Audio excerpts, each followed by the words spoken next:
Hélène Bronchin, qui est dans la métropole lilloise, c'est la banlieue de Lille, au nord de la France, et à Montreuil, en Seine-Saint-Denis. Oui.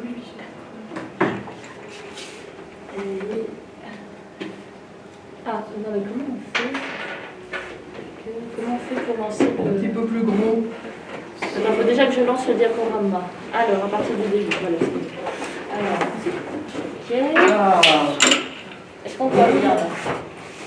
Donc, je parlais donc de deux associations qui ont le commun d'avoir été créées par des femmes roms, donc pour agir au niveau de leurs conditions de vie, à elles et au groupe dans lequel elles vivent.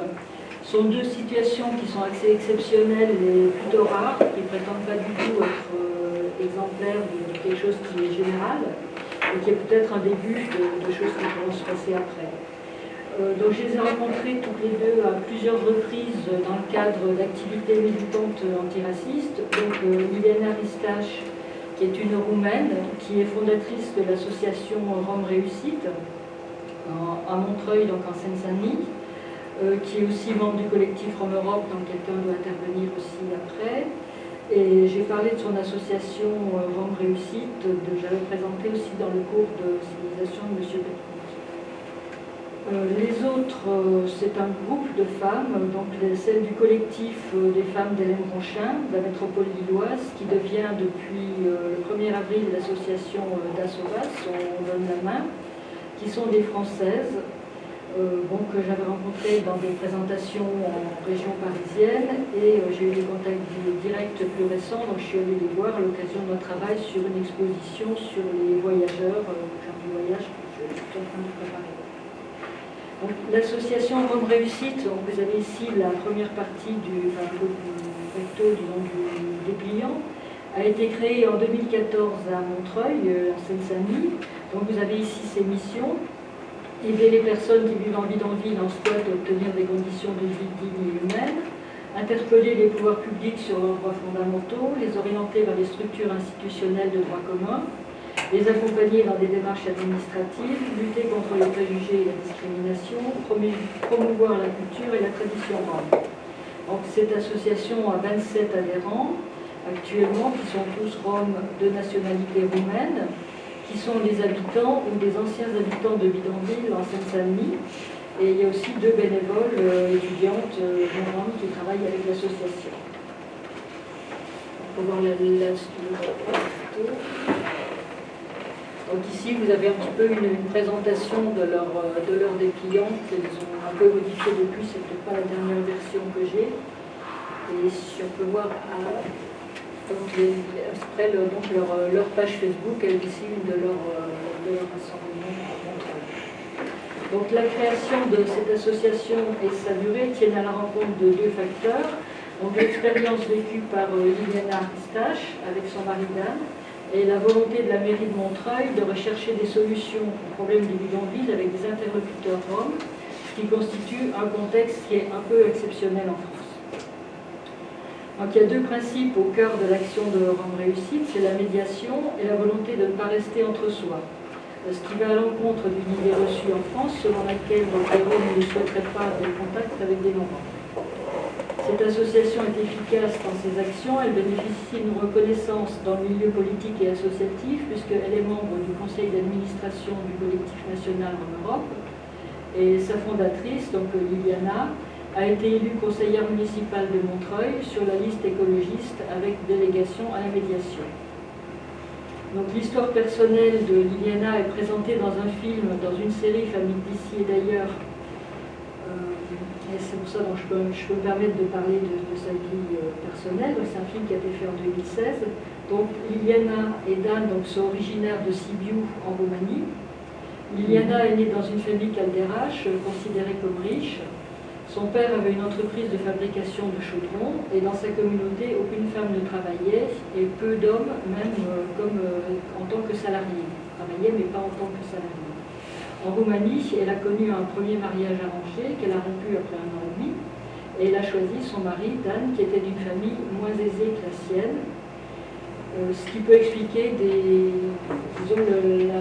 le fait qu'elle ait eu un rôle un peu plus actif peut-être que d'autres d'autres personnes dans ces conditions. Elle était la seule femme de sa communauté à travailler. Elle travaillait dans une entreprise de tricotage. Elle a été identifiée comme grande par une collègue et elle a été immédiatement mise à l'écart et discriminée. Elle a cessé son travail le lendemain même et elle a insisté auprès d'Anne pour le rejoindre en France. Donc ils sont arrivés en 2004 avec leur fils de 2 ans et demi dans un bidonville au Bourget.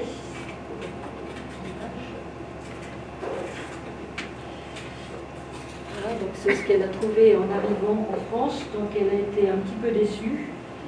Mais pour elle, donc, le plus dur n'a pas été les conditions matérielles, mais le rejet et la discrimination. Elle a eu des entrées d'interdiction dans des magasins, des suspicions de vol. Et de 2004 à 2007, ils ont vécu dans divers bidonvilles en Seine-Saint-Denis, puis en hôtel. Ben travaillait dans la récupération, la revente de ferraille, et elle vendait des fleurs, elle travaillait aussi occasionnellement à la ferraille. Et ils ont connu aussi plusieurs expulsions. Voilà Liliana et Dan. On parle de nous. De parler de vous. On parle de nous là-bas. Elle avait commencé, dis-moi. Donc, on va voir l'image. Voilà, donc ça c'est leur cabane, qui est quand même aussi quelque chose qui est assez exceptionnel, d'avoir fait une cabane rose et joliment décorée. Donc, au deuxième jour de son arrivée au Bourget, donc se sont présentés des membres du Secours catholique puis de Médecins du Monde. Et communiquant avec certains en espagnol, elle a alors découvert l'existence des associations et du bénévolat et pris conscience de situations d'incompréhension mutuelle, y compris la méfiance des habitants du bidonville face aux associations. Cette période a été déterminante dans son engagement. Elle s'est rapprochée des bénévoles, notamment pour parvenir à inscrire Daniela à l'école, et elle a été recrutée par la Z93, l'association pour la scolarité des enfants de Tziganes, en 2008. En 2009, la ville de Montreuil a décidé la création d'une mousse, une maîtrise culturelle et sociale, avec un projet d'accompagnement global pour 358 personnes qui vivaient en ville. Et Liliana et Dan ont été recrutés comme régisseurs et ils ont habité sur le terrain en caravane. La mairie de Montreuil avait installé un service de médiation pour toutes les populations de la ville et Liliana s'est lui proposer un poste de médiateur citoyen bénévole après avoir été repérée dans une situation de médiation entre les habitants de la Mousse et des enfants qui jetaient des pierres. Elle a poursuivi donc cette médiation dans son activité associative et à la fin elle a été recrutée par le PHLM de Montreuil. Rome Réussie donc, a été créée en 2014 et le nom de l'association a été choisi en raison de la réussite des habitants de la Mousse. Donc là c'était la création de l'association avec les gens du boulevard Boissière qui ont été un des combats historiques donc, de Rome Réussite. Donc là, il s'agissait de 13 familles de boulevard de la Boissière à Montreuil. Et ils ont été expulsés en juillet 2016. Et Rome Réussite a obtenu une mise à l'abri, mais qui n'a pas duré. Et les familles ont dormi longtemps sous des tentes. En octobre 2018, elles ont été accueillies de façon informelle par la mairie de Montreuil. Et depuis décembre 2019, elles sont maintenant suivies par une association à Sina. Les enfants sont scolarisés, les familles sont sur le point d'occuper un logement social et 6 personnes ont des contrats de travail. Les adhérents actuels donc, de l'association vivent sur plusieurs terrains. Certains viennent de la Mousse et ont accédé à des logements sociaux.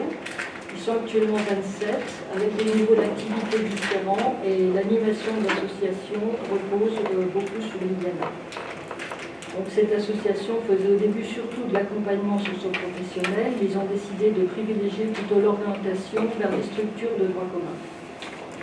Actuellement, l'association travaille plus sur les questions juridiques, les procédures contre les expulsions, la saisine du défenseur des droits sur divers sujets, un travail avec des avocats pour accéder aux droits en tant que locataire, en tant que citoyen en France, et aussi des relations avec les gens du quartier, les services sociaux, les élus, pour cet aspect de médiation, et aussi un volet culturel de leur travail.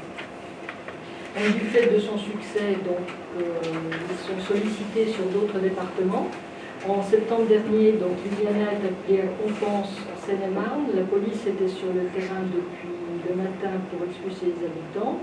Elle est arrivée à midi, elle a réussi à empêcher l'expulsion simplement en rappelant le caractère illégal de la procédure. Les policiers sont partis après une discussion de 2h30. Donc la médiation est un des fondements de l'action de Rome Réussite. Liliana fait le constat d'une faiblesse et d'une vulnérabilité chez les Roms pauvres de Montreuil. Elle dit on se sent sans valeur quand on fait la mendicité, on baisse les bras, on se débrouille. Donc il y a une difficulté à passer d'une situation de débrouille à une prise de conscience de sa valeur, à l'appropriation des processus qui permettront de maîtriser sa vie en France. Il faut expliquer aux personnes concernées les fonctionnements. Bon, les travailleurs sociaux n'ont pas l'idée qu'il puisse être un problème. Et il faut expliquer aux travailleurs sociaux les conditions de vie, les habitudes qu'ils ne peuvent pas imaginer non plus. Donc le travail de médiation amène à identifier des obstacles, à mettre des personnes à même de s'orienter dans un contexte mal connu et de se défendre. Et parmi ces obstacles, il y a le vécu du racisme. Et ça reste en nous parce qu'on a vécu tellement de choses qu'on se dit tout le temps qu'ils ne nous prennent pas trop en compte, en fait, parce qu'on est des Roms. Fin mars, début avril 2019, donc une rumeur a couru selon laquelle des Roms enlevaient des enfants dans des camionnettes blanches. Donc des bidonvilles ont été attaqués, des habitants sont repartis en Roumanie et ceux qui sont restés n'ont plus osé envoyer les enfants à l'école. Liliana donc a sillonné la région avec Saïmir Millet de la Voix des Roms pour apaiser les tensions. Elle a rapporté une conversation avec des jeunes à qui elle a fait comprendre le fonctionnement de la rumeur à travers l'usage des réseaux sociaux. Donc là, le caractère raciste de la rumeur dont ils auraient pu eux-mêmes être victimes à d'autres moments, là, elle a fini par leur apparaître. Donc cette association de médiation se prolonge dans le fait de mettre des personnes à même de s'exprimer elles-mêmes et de favoriser des rencontres pour qu'elles se comprennent sans qu'il soit besoin de cette médiation. Donc un des buts poursuivis par Rome Réussite, c'est aussi montrer que les Roms, des bidonvilles ou pas, sont des habitants comme les autres, et montrer ce qu'ils savent faire et donner une image plus heureuse que celle de la pauvreté. La promotion donc, de la culture rome ne vise pas à l'entre-soi, au contraire. Ils organisaient des fêtes et des soirées avant l'épidémie de Covid. Donc c'était aussi l'occasion de rassemblement. Et Rome Réussite anime aussi un groupe de danse tzigane qui est présent dans différentes manifestations multiculturelles. Donc ne pas rester entre soi est un principe affirmé. Rome Réussite trouve que la mixité est une bonne chose. Elle ne souhaite pas que tous les Roms soient dans le même bâtiment sur le même terrain. Elle souhaite travailler avec des Roms, mais pas seulement.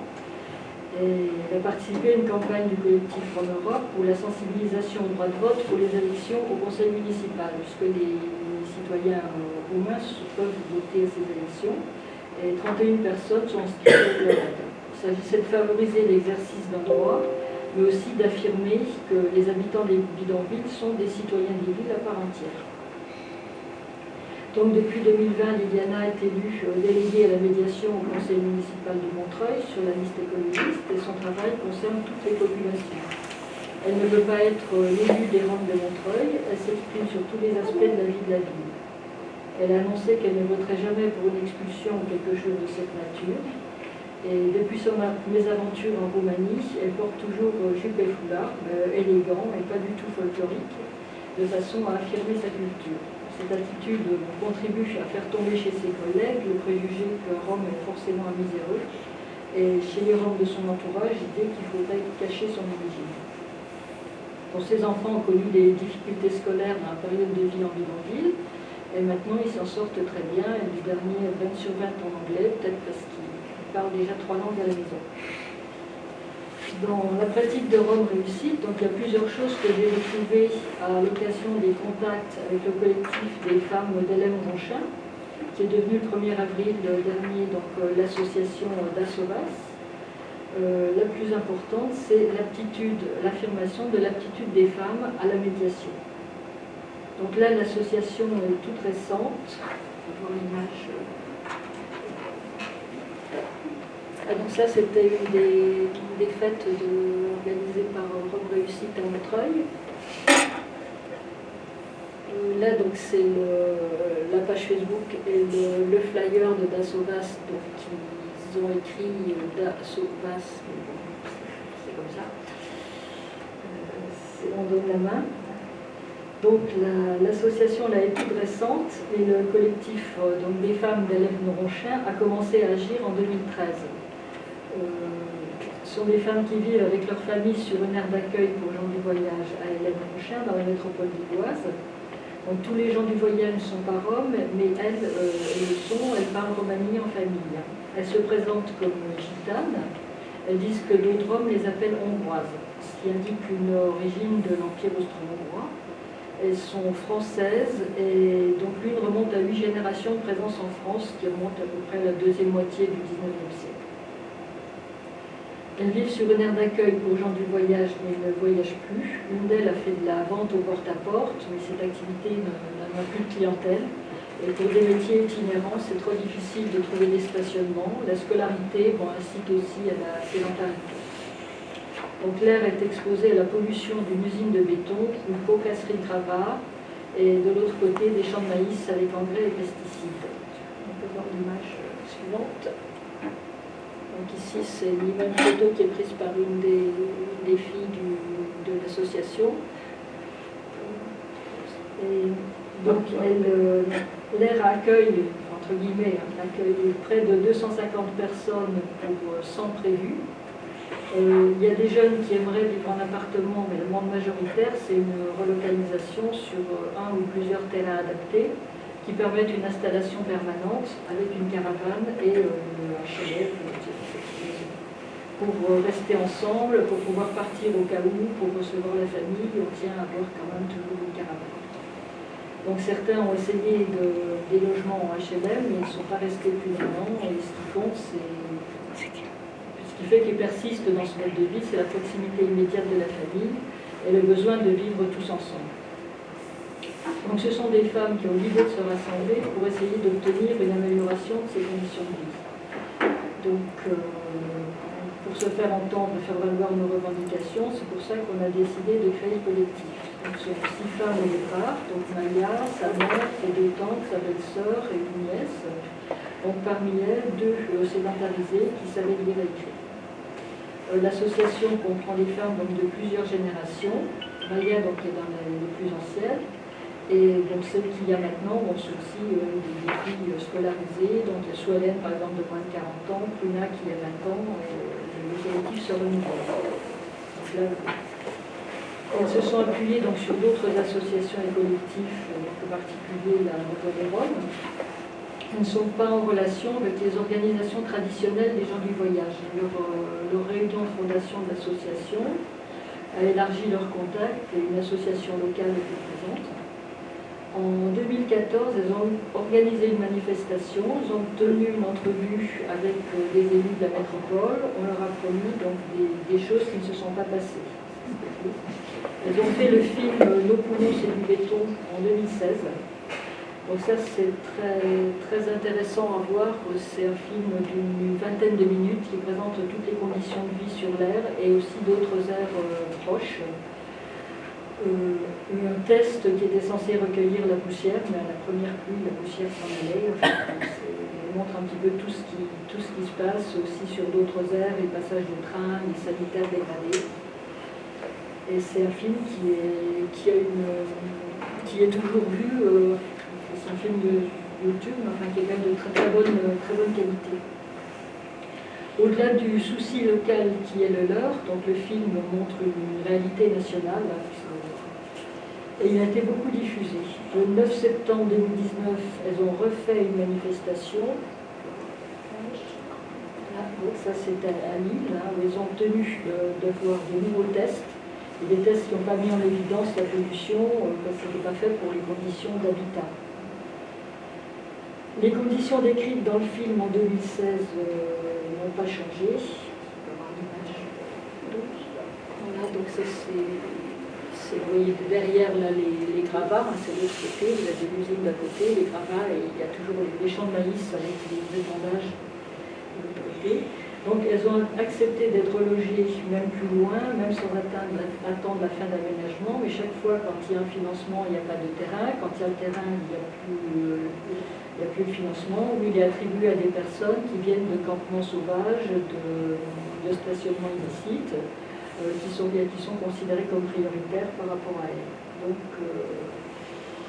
ou alors il n'y a pas l'autorisation des maires dans les communes, enfin, elles ressentent une hostilité à leur installation. Donc elles continuent donc, cette bagarre pour essayer d'obtenir une nouvelle situation. Donc leur situation a été très médiatisée, hein, elles ont eu beaucoup d'articles de presse, elles ont participé à une émission d'Inter au carré sur France Inter. La métropole a admis que c'était une erreur d'avoir construit le terrain là, et ils savent qu'on est en danger, mais ils font rien. Mais leur situation n'a toujours pas avancé. Donc ils ont trouvé une fois un terrain, mais il y a toujours un projet dessus. Enfin, bon. Là, il y a un terrain qui est disponible, mais il sera utilisé comme aire de passage avec stationnement limité à 3 mois. On leur a dit qu'elles pourraient aller respirer 3 mois.